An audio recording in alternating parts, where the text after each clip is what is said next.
Cash Color Cannabis Podcast, high level of conversation on LiveHipHopDaily.tv. I have my guest in the building, attorney Gerald Griggs. How you doing, sir? I'm doing great, man. How you doing? I'm great, man. Thank you for getting caught in the middle of this whole Haitian yeah, that was definitely interesting.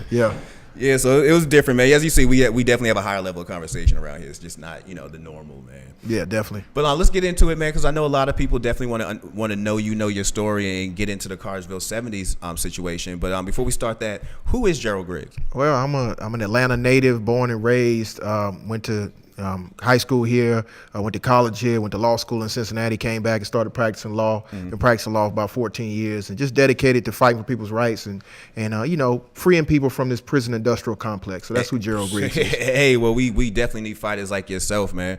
How did you find yourself into law? Like, was it something like when I was young, I used to watch LA Law and I swore you wanted to be a lawyer. I didn't know why other than it just looked glamorous. Like, what made you want to be a lawyer? Well, I mean, I saw in the 10th grade, I saw a young man defend Orenthal James Simpson. I didn't quite understand what was going on, but I said I wanted to be like him. He was dressing fly. He was rhyming. You know what I'm saying? People were angry at him for the win. So I was like, whatever he's doing, I want to do that. Yeah. And that was to be a lawyer. So I looked up to Johnny Cochran and now I'm here. Let me tell you, representation matters, man. Like, it does. Like seeing Johnny Cochran be that fly and win that case. Like you say, if the glove don't fit, you must have quit.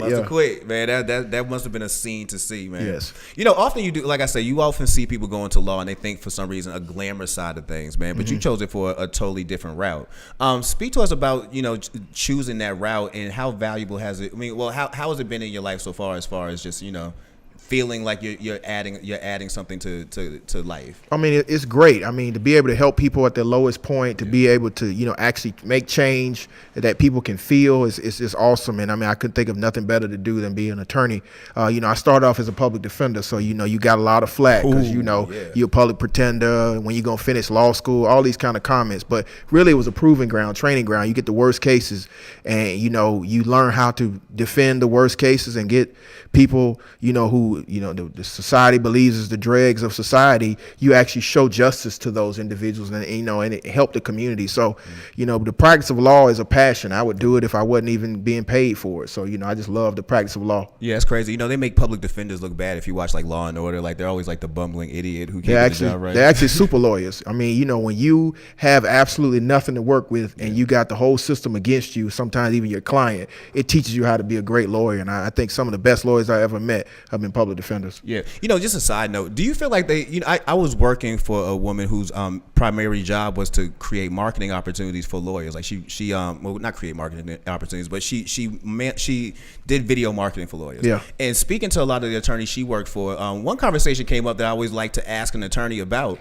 I actually overheard a conversation where a lawyer said, I think we should stop teaching law. Like, I think that we have, at this point, we have more lawyers than we have people who actually need lawyers. Like, do you feel like we're actually to the point where we might have to stop teaching law as like people just be lawyers and maybe teaching law can be used in different parts of your actual own life? Like if you're in marketing, you still might need a law degree. If you're in business, you still might need a law degree. No, I mean, you have a lot of lawyers, but you don't have a lot of trial lawyers. You don't have a lot of warriors. I mean, you can be a lawyer and not be worth anything to the community. If you're not trying cases, if you're not fighting for people, if you're not affecting change through legislation, through court wins and stuff like that, you're not a real lawyer. So I would say, no, we actually don't have enough lawyers. We don't have enough Johnny Cochran, enough Thurgood Marshalls, enough Abraham Lincoln before he became president, Clarence Darrow, these legends, these giants who you knew day in and day out, they were trying cases and they were making momentous wins. So the answer to your question is we need to teach more law, but we also need to teach more application and the ability not to be afraid to go fight that unwinnable case and win it. Hey, I'm with you, man. And it's people you spoke on, Thurgood Marshall down to Abraham Lincoln. They all had a feel of it wasn't just you were a lawyer, you kind of like an activist of a lawyer. Exactly. You know what I mean? And I see that activism is a huge part of your life. Like what sparked that feeling in your life as far as to be active out here in the community as far as with your law practice? Being from Atlanta, I mean, you living in the shadow of a giant, Dr. Martin Luther King. And so, my dad grew up 3 houses down from Dr. King. He knew Daddy King. Our families were very close. So, growing up like that, I always looked up to him. I come from a family of preachers.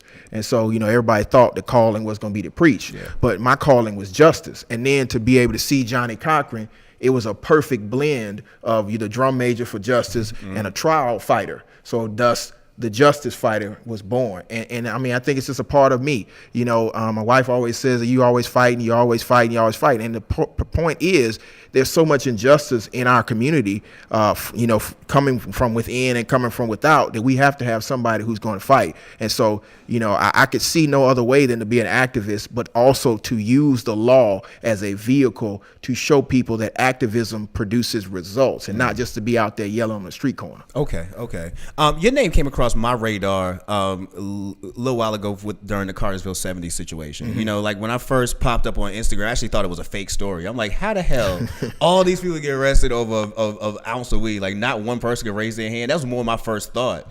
But then you start reading more into it, and actually my thought trailed off into what you said about decriminalization. I was more like, this actually could be a really good teachable moment, you know what I mean, overall. But first, just talk to us about the Cartersville 70 for those who don't know. Like, what exactly was the situation, and how did you find yourself in the middle of it? Okay, well, basically it was a birthday party for my client, Miss Deja Hurd. Okay. She was having a birthday party on the day before New Year's, so New Year's Eve night.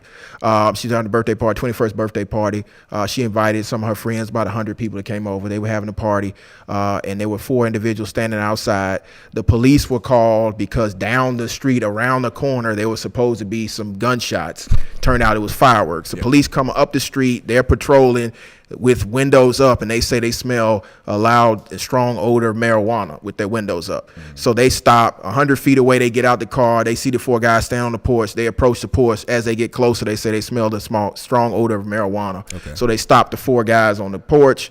They go around the back, find it's a party. They go inside. They start searching. They find less than an ounce of marijuana. They detain everybody. At that point, they go get a search warrant. They had already started searching. They'd already detained everybody. They lock everybody up, say it was a major drug bust, and 70 people are arrested for sticks and stems. And so I get the call the next day from a concerned parent, and then I also get a call from the Bartow County NAACP, and of course I'm one of the state executive board members of the NAACP for Georgia. And so we get activated. My thing is, as an attorney, I've tried enough cases to know 70 people can't possess sticks and stems. So there's obviously a problem. And so I knew they had searched the house without a warrant, so I knew there was some civil rights issues, and I wanted to get involved, and I wanted to send a message to Bartow County as well as the rest of Georgia with the rise of the new war on drugs, which is the old war on drugs, the old war on black people. And Jeff Sessions, we needed to send a message in the heart of a red state that we were going to push back. So we got involved. We made phone calls. We actually went up and started bonding people out, getting people lawyers, and we made contact with the district attorney's office and made it clear to her that we were going to fight this the whole way and we were going to win. And so, about a week of talking to the district attorney, she found that, it was essential to dismiss these cases because, the law was clear, the facts were clear, and she realized the whole weight of the NAACP was going to be on Bartow County if she didn't relent. And that was going to bring up a lot of questions. Like how, for them to want to be able to walk into your house without a warrant and then detain you long enough to get a warrant. I'm like, how long was they detained? Now, as you were saying, I'm thinking to myself, how long were they actually detained for you to be able to obtain a warrant in the middle of the night? Like, it's about 2:00 in the morning, so it took about an hour for them to get a warrant. No magistrate, no magistrate is up at that time. No. And so they're detained. They're all in the back of the paddy wagon. Of course, we're in Bartow County, Cartersville. They don't have buses or anything like that, so they having to run patrol cars and the paddy wagon. People in the paddy wagon, they have to use the bathroom. They won't let them use the bathroom. It's a couple people that were pregnant, that were having neonatal issues. Yeah, they was at the party.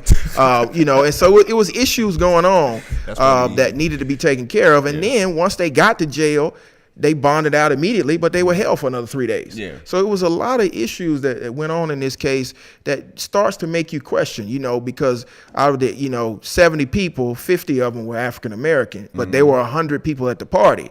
So if you're saying everybody at the party possessed the marijuana, why wasn't it 100 people arrested? So I mean, there's still some real issues, some real legal challenges that we want to get to the bottom of, and we want to send a message. I mean, the message is clear. Here in Atlanta, we were very instrumental in the reclassification of marijuana, because in Atlanta, 90% of the marijuana less than an ounce arrests were black people. Yes, sir. 70% of them were young black males. Yes, sir. It's a gateway. It's a gateway to the criminal justice system. Yeah. And we wanted to make sure that these young people in Bartow County weren't saddled with criminal convictions where they couldn't continue school, couldn't get a job, and would start the cycle of criminalization that the system is built on. Yeah, and also, the more you speak about it, the whole situation alone with Cartersville 70 is almost like an example of what the drug war was. Exactly. That you went into a building illegally. Actually, number one, you went into a building illegally, and you saw 100 people in a situation that you thought was illegal.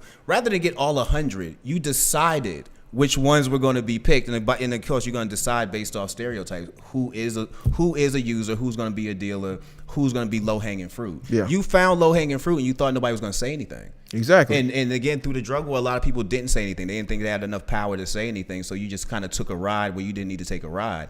In this case, you didn't need to. You know what I'm saying? The power of social media. Exactly. And what they failed to realize is we're in 2018. We're not in 1955. We're not in 1960. We have the power of social media, and we have the burgeoning power of a new movement that is very real. Black Lives Matter is very real. Black Twitter is very real. Yes. And we will use our voices and amplify our voices. Now we just need the professionals to come into the space and start to lend their talents. And that's where the lawyers come in. That's where, our civil rights activists come in. That's where our legislators come in and say, no, not in this town, not in this state. We're going to push back. All right. Well, and we feel like that the conversation about Cartersville 70 could actually turn into a bigger conversation about decriminalization across the board. As you know, in Atlanta, they actually reclassified marijuana. But this conversation, again, should actually spark that conversation about decriminalization. Yeah. What was the point of all that extra manpower, all that effort, all that time that was put in to what you called a major drug bust that really boiled down to you holding up 70 people for an ounce of weed that, at the end of the day really should have been a ticket at the most. Exactly. It was a ticket, or you could have just destroyed what you say you found. And we still haven't even gotten the results of any drug test to even determine whether or not it was, in fact, less than an ounce of marijuana. But, it shows the immense misuse of resources, taxpayer resources, and it shows the need in Georgia to have a real conversation about decriminalization. I've been to California, I've been to Colorado, I've seen the booming marijuana business. Yeah. Georgia's in need of more jobs and more of investment. I think it's time to have this conversation about reclassification or decriminalization. I'm for decriminalization of less than an ounce of marijuana, because there's no real reason to be criminalizing this when there's a burgeoning market to actually produce more jobs, to actually help some of the brothers who have been incarcerated to re-entry into the community and dismissing those minor drug offenses, and really start to do a holistic approach of reinvesting in the community. Yeah. You touched on some really important things there. But when you look at it, decriminalization is definitely a major thing that should happen in Georgia, but do you see it actually happening like anytime soon? Do you see that conversation actually sparking to the point where some legislation could be made? I do now. Senator Lester Jackson has put forth a bill. There are several others. I'm working with programs like Peachtree Normal and the Georgia Care Project, who have been on the front lines of this from the very beginning to reclassify and to decriminalize marijuana. And so I think the political will is there. We just got to elect some individuals who have the backbone. And I think that's the conversation that needs to be had, especially going into November. We need elected officials who have the political backbone and the will to do the will of the people. Because in Georgia, 60% of the citizens want decriminalization, not even reclassification. They want decrim straight down. And so I think that this particular governor just wanted to deal with medical marijuana and didn't really deal with it the right way, because you allow for the cannabis oil, but you don't have distributors in the state that can provide it. So, I think it's time to have that real conversation. I think the gubernatorial candidates that are coming up want to have that conversation. It's time for the people to put that pressure. Yeah, I totally understand. One issue, like you say, is going to take politicians, it's going to take people with backbone, and it's going to take people who are going to have the strength to kind of stand on it and also explain what's going on. Mm-hmm. Like in Atlanta, again, we have the situation with the reclassification, but since that vote, there's been little to no conversation about it, and there's been very little explanation about what's going on. And I think that's a disservice by our elected officials. Yes. You know, particularly the mayor. Yeah. I was there at the reclassification vote. She put forth a bill to educate the police officers, which there's been no funding of that. So I think we should have that real conversation of what a progressive candidate looks like, not the sound bites, but actual action. And so I think it comes down to the people holding the powerful accountable. And that's why the Cartersville 70 is a great example. Yes. Not only did we get the charges dismissed, but there's going to be a town hall on Monday the 29th at 6 o'clock at Cartersville Civic Center, where we're going to bring the police, we're going to bring the elected officials, and we're going to bring the voters. We're going to have a real conversation. And Bartow County has become ground zero for decriminalization in Georgia. And I think sounds like it's going to be a very uncomfortable conversation. It's going to be a very uncomfortable conversation, but it's time to have it and have uncomfortable conversations in spaces where they're not used to having it. Yeah, and also, you know, I'm glad you mentioned the Georgia NAACP. This is also a time when we're going to need the NAACP to kind of come into a new era. You know what I mean? Because you know, again, my mother and my father, the era they were in, NAACP was very instrumental in every single thing that came through when it comes to activism, when it comes to standing up for people of color and rights for people of color. Nowadays, I don't see that as often, and I see again a lot more sound bites, and I see actionable things. This is a good chance for the NAACP to walk into a new era and actually firmly stamp themselves as what they are, which is a organization that does stand up for people who look like me. Yeah, and I mean, I think what happened was our branding wasn't the best. We were still doing the work, but we weren't getting the credit. Particularly like in Atlanta, the 15,000 person march that moved right past over here in Castleberry Hill, that was the NAACP march. It was not Black Lives Matter. It was the Georgia NAACP. They put their march on. The Georgia NAACP has been a integral partner in the women's march that came through here. Yes. We've shut down we've done a lot. We reclassification, that was NAACP. We need to do a better job in branding, and what we are doing is we're launching next gen NAACP. Okay. Where we need people to get involved, because you name it, we've done it. I mean, some of the titans in this city, whether it's Andrew Young came through the NAACP, Dr. King came through the NAACP, Daddy King came through the NAACP, Walter White, NAACP, Joseph Lowry, NAACP. So once you know these things and you know the legacy, now it's time to attach the action to the legacy and start the next generation. And that's what we're dedicated with the Atlanta branch, and particularly Georgia. And that's one of the reasons for the Cartersville 70. It's to stamp it. We're here. We're ready to do some work. Let's get to work. That's good, because one of my complaints, again, with the NAACP and the Urban League over the last couple of years is I feel like rather than reach out to people, they reach inside, which means like you'll talk to the women of the Urban League, you'll talk to the seniors Urban League, junior Urban League. But I'm like, so when are all these groups going to talk to the people outside? You know what I'm saying? Because the people you're talking to already agree with you. Like at some point, you got to start speaking to people who don't understand the conversation. And I applaud y'all for being part of this conversation, because this is something that another generation might shy away from. Again, you're looking at something that to them was a drug. You know what I'm saying? So I'm glad that the NAACP is stepping up in this round. Yeah, and I mean, I think what we need to do is do what our forefathers did. Yeah. They really didn't have the conversation. They went out and did the action, and people saw them doing the action, and they joined the action. So that's what we're about. We're about action. We're not about talking. You see, we went into Bartow County, place where most people don't want to go. Yeah. We're actually in Greene County on a bunch of police shootings. We're down in Pike County on some more police shootings. And I'm sure they don't want to see you. Exactly. So when you understand that and you start seeing with boots on the ground, us actually speaking truth to power, and you see changes, that's when you'll see people say, okay, that's the NAACP I want to be a part of. Got it, man. Let's talk about voting right now. You know what I'm saying? I know GOTV is a big thing that you're pushing as well. Why is it voting is important to you, and especially on a local level? Why do you feel like voting is important? Because you talked a little bit earlier about the ending of money bail. That was the direct result of an election. Elections have consequences. Once you put a candidate in there who ran on a progressive platform, you have to implement that progressive platform. So voting is the method upon which you change things. We can march, we can protest, we can shut stuff down, but if we don't march to the polls and hold people accountable, we end up just basically making noise. And so this particular year, November of 2018 is very important. The NAACP is launching a new initiative. It's called Our Voice, Our Vote. If y'all saw what happened over in Alabama with black women showing up, it was wonderful. The NAACP was the one that got the black women to the vote. That was the Alabama NAACP. So once you understand the power of the vote, And now you have that political official beholden to you. Now we can say we want cash money bail ended. We want reclassification or declassification of marijuana. We want the ending of the prison industrial complex, and we can now hold them accountable, because if you don't, we're going to vote you out. That's the power. That's what Dr. King knew. That's why after the one march on Washington was legislation and the Civil Rights Act. It's always tied to legislation and an implementation of the legislation. And that's what we're trying to have, that teachable moment, by showing them the effects of voting to policy and policy to change. Yeah. How do you feel about our current mayor? I'm giving her room, okay, but not till the end of the month.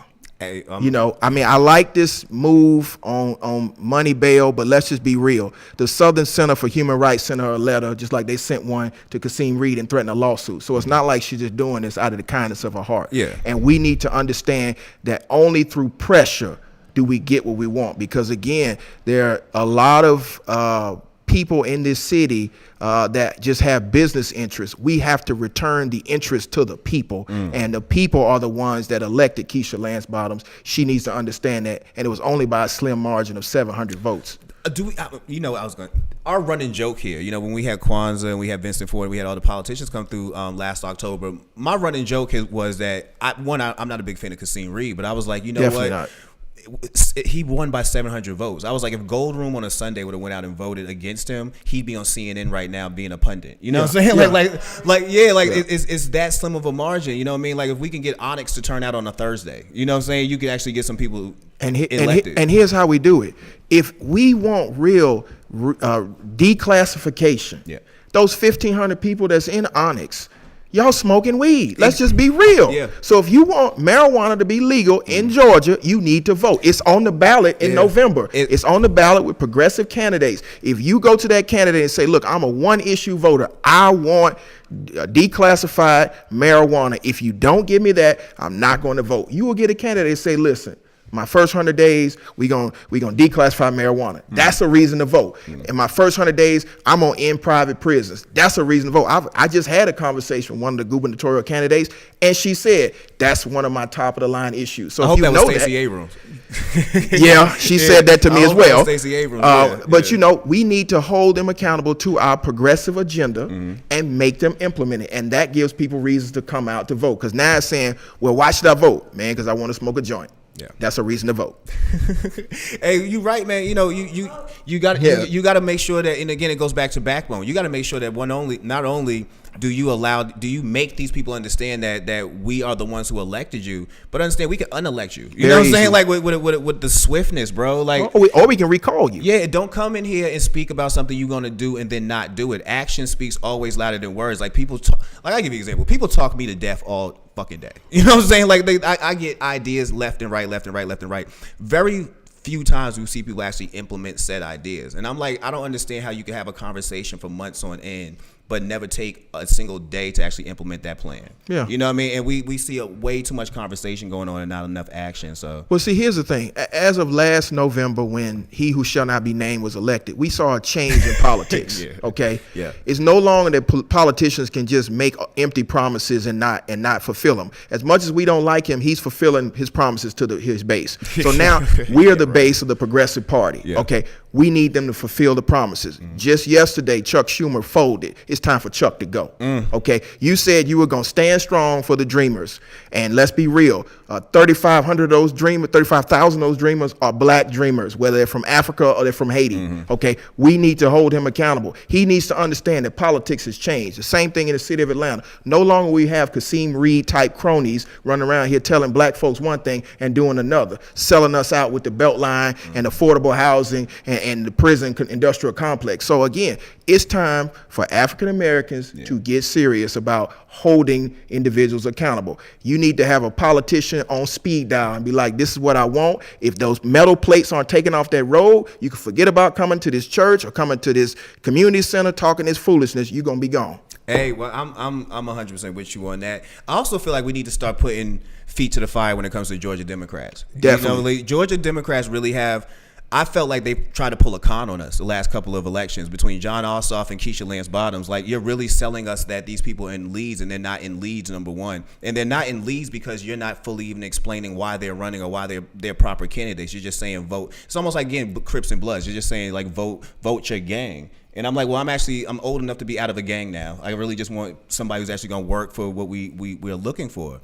And I feel like Georgia Democrats have let us down left and right. And they have no signs of giving up because, again, for some reason they believe that all they got to do is push a button and black people are going to pull up. And I think at some point we got to show them as a collective unit, Georgia Democrats, that no, we're not here as a automatic for you.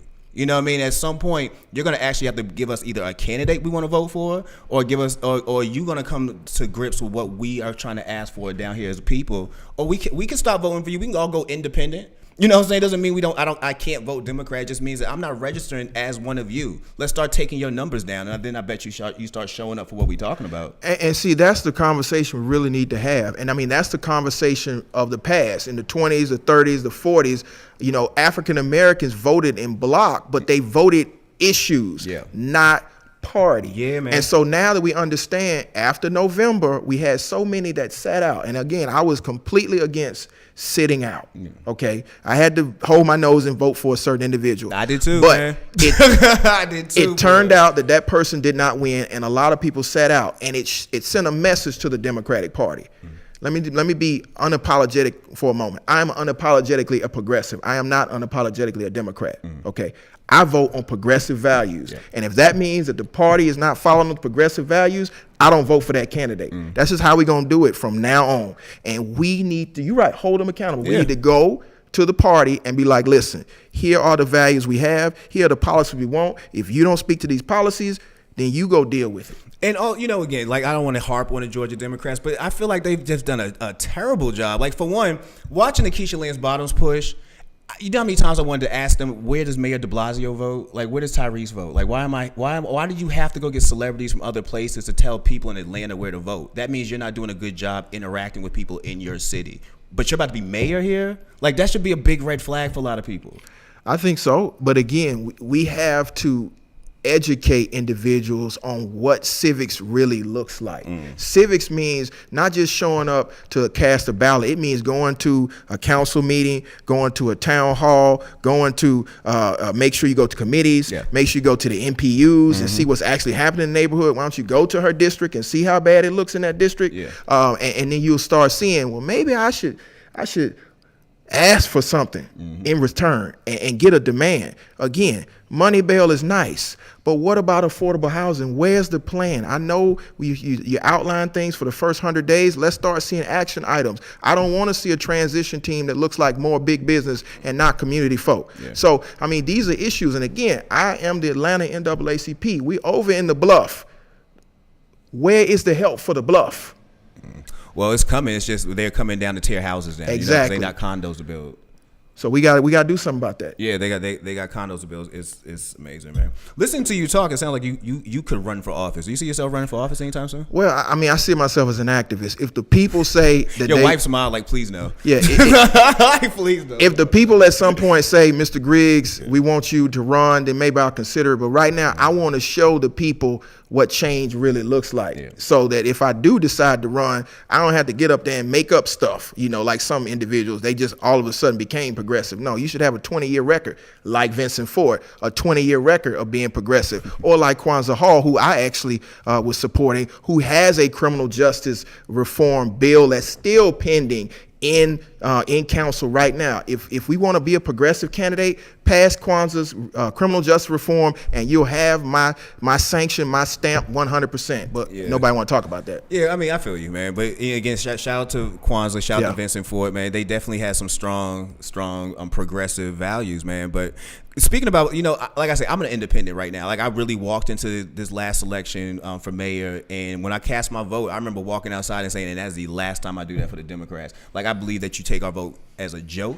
You know what I'm saying? I was like, I think Georgia Democrats the Georgia Democratic Party, you know, for real, really thinks you're a joke. Yeah. Really believes that your job is, and to know that it's all you thought it was going to take was get a celebrity. That's all you thought it was going to take. So Tyree's in the middle of a whole real life meltdown and stopped in the middle of that to say, yo, I'm about to head out to Atlanta to go support my girl Keisha Bottoms. I'm like, where the fuck you vote, dog? Like, you don't even vote here. Yeah. You can't really find nobody in this city to co-sign you. That should be a problem. Yeah, it's a red flag. And that's why, again, I'm the type that I like to get into the organization and fix it from the inside. Yeah. So, I mean, I got to be honest. In all transparency, I am a member of the DeKalb Democrats. I'm a post seat holder. You got to be inside of a machine in order to change the machine. I totally believe that. Yeah. But my thing is this now, especially now that I got a bigger platform as media, I really want to stand outside and just throw rocks at the building all day until somebody come outside. Like, what the fuck are y'all out here doing for real? Yeah, and you need that. Yeah, you know, man. And so what I'm saying inside the party is, listen, I am unapologetically progressive. If you don't stand for progressive values, I'm going to sit down on you. It's as simple as that. Because, again, we saw what happened with the Tea Party. Yeah. They jumped into the Republican Party and took it and dragged it to the far right. Still own it. Look at the House right now. Still own it. So we should do the same thing with the Democratic Party. And if they don't like it, Chuck and Nancy would have to go. Deuces. And we put people that look like us up there. I mean, listen, if you've been in politics for 30 or 40 years and we have done nothing, then you need to go. You know, my mama say that about people in business. Like, if you've been in a business for X amount of years and you can't show me 3 people you have brought out of that business or have mentored up to start their own business, then you weren't in the business of people. You were in the business to make money. Yeah. And she tells me that a lot when you talk about cannabis. She's like, watch them people who are in there for money and it actually make a change, because you could tell when somebody's here for money and a change. Yeah, and that's coming, brother. It's coming. Trust me. It's already being carved up. We need more African Americans to be a part of that conversation, because let's be real. The cannabis is coming to Georgia, and it's going to be declassified. Yep. It will be a business. We need African Americans in that business, profiting from that and reinvesting in our community. And you definitely need African Americans to be present on the political side, because when I was there when they passed HB 722, the first bill that it was the second one that Alan Peake was pushing, and me and Danny was down there at the state capitol, and I remember the first thing I picked up was, we have to be the only black people in this whole entire room, and I'm talking about parents, kids, and politicians, and all of them were Republicans at that. And I was like, this is a really white scene. Like, it really looked like Pleasantville. Yeah, you have to go down. I would advise everybody to go down to this Capitol. It is a completely different Georgia under there, and we need to occupy that space. Yeah. They need to understand that Georgia is not just South Georgia or North Georgia. You know, there's Atlanta, there's the metro area that needs to be reflected. We need to understand that our brothers and sisters on the coast and down south and up north, they have a voice, but the entire state of Georgia's 10 million people, right? 6 million of them live in the metro area. That tells you a lot too. Especially when you go outside of Atlanta, you start going to those other counties, you really look around like, where are y'all? You know what I'm saying? Like, so everybody here. Yeah. That makes sense about traffic too. Like, why there's traffic at 4 a.m. in Atlanta? Yeah, for no reason. for no reason, just people everywhere. When it's all said and done, what do you want to be remembered for? I want to be remembered as a fighter, somebody that, you know, saw a problem and didn't leave the problem, but fixed it for the next generation. Because the most important thing that my daughter ever said to me was in November of 2 years ago, 2016. She asked me, she said, Daddy, it was right after the election. She said, Daddy, did the evil man win? And I had to say to her, yes, he did. And then she asked the most important question at that point an 8-year-old could ask. She said, what are you going to do about it? And that's the question I'm asking everybody else. What are we going to do about the situation we find ourselves in? We are at that moment in history that Martin found himself, that Malcolm found himself, that Sojourner found herself, that Harriet found herself, that Thurgood found herself. What are we going to do? The mantle, I heard Cory Booker say this at Salute to Greatness. He said, we were given this mantle of civil rights giants. What are we going to do? Are we going to say, oh, we went to the club and we popped bottles and we watched a chick slide down a pole and we put an emoji behind that? Yeah. Or are we going to get out, roll up our sleeves and do something about this? I think we're going to do something about this because, again, our generation is about that action. Yeah. It's just we don't know how to focus the action. So now it's time for the professionals to say, okay, this is how you make it happen, step by step. And then we do it. And then after that, we throw a party. Hey, well, shoot, Atlanta's the right place to throw a party at or something like that, man. So what's next for you personally? Like, what's next for you as far as I guess in the professional life of attorney Gerald Griggs? Man, I don't know. More fights, more battles, more life, more fights. Yeah, I mean, every day is a new battle. Yeah. I'm looking for the battle I like winning. Sometimes you have to take a loss, but I learn from the losses. So I really don't know, man. I just want to fight for the people, be here for the people, be accessible to the people, and hold the powerful accountable. So like I've been saying, and I said this on Jubilee Day, this is the last time elected officials going to hear me say something really nice. I'm with you. At this point, it's a demand. Trust me. And the demand will be fulfilled, or you're going to feel us. And us is the people. I feel you. The nice conversation got us a ton of stereotypes and a whole lot of non-movement. You know what I'm saying? It's about time to have really uncomfortable conversations with people. And again, put feet to the fire. Georgia Democrats, what are you honestly doing out here other than every couple of years reminding black people why we need to vote? Yeah. You know what I'm saying? So I totally appreciate you coming through tonight, man. For those who would want to contact you, whether it's just to speak to you or maybe get consultation on a case they have, how would they contact you? Man, contact me on all social media at Attorney Griggs on all social media. You can call the office 404-633-6590 or reach me at my website www.geraldagriggs.com. Please join the association. We are ready. We're fired up and ready to go. We've led some of the biggest marches in Georgia history recently. We changed the laws recently, and we are about the next generation of the NAACP. We were the first ones to call for the boycott of the Atlanta Falcons during this season because of Colin Kaepernick. Again, we're serious about this. It's not play time. We are in a new movement, and it's time for you guys to join the movement. The 1,000 Men March was awesome. Brother Zacharias Muhammad brought 1,000 brothers to Morehouse and then took 100 brothers into the 10 most affected communities in Atlanta to give back. We're going to build a community center. We doing it for us, by us, and we are dedicated to the cause. Well, definitely keep me in the loop, man. I love to help out in any way, shape, or form that we can on our end. So I'd love to support you, man. I appreciate you opening your platform, man. Thank you. Thank you to all your listeners and your viewers. No problem. Thank you, man. I appreciate you for coming through. Again, this is the Cash Color Cannabis podcast. You can catch us live every Tuesday night on LiveHipHopDaily.tv. Get the Live Hip Hop Daily app. You can also search us. You can also search Cash Color Cannabis podcast on Apple Podcasts, Stitcher, Play FM, anywhere you can find podcasts, especially SoundCloud.com. You can actually follow us, SoundCloud.com/Cash Color Cannabis. And always check out the website, CashColorCannabis.com. See y'all next Tuesday. This is Cash Color Cannabis, a high level of conversation. That was awesome.